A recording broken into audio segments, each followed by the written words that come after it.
Hey, good evening. Quago is back. So we're here at Silay RC Park. Night crawling trail.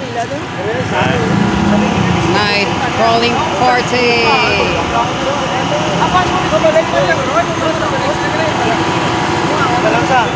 Okay, we have Napunta na rin ko Sir Bertay sa kabila. Gani part. Di, kumadis siya naman sa karon niya. Mayang gabi. Hello. Gabi, boss. Quago.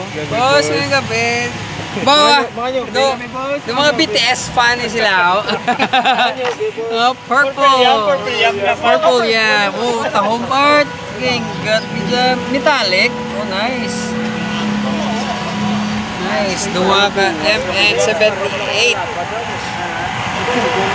Up! Up! Anong i-part? Basta mabali yan. Oh, LC80 FMS white. Pantiran. Rare po ito.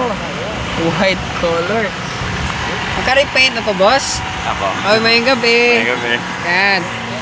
FMS LC80 owned by Lawrence from Bacolod. from Bacolod.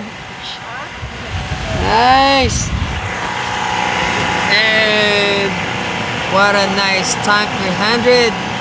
Meron pang black diamond sticker and mountain hardware. Duda ako na Mountaineer yung yung owner. And ano na. By the way, this is the update of my upgrade. So let's see yung weights if it's performing very well. So far so good naman po yung weights natin. And next siguro magpo-brushless na tayo kasi yung ESC ng brush and brush motor nagpa-punch. Di mo masyadong matu-throttle control. Yun. Oh, feeble grind. Oh, Smith. Feeble again. Oh. Space lang ta dyan kasi basa pa yung simento. Okay, leave it.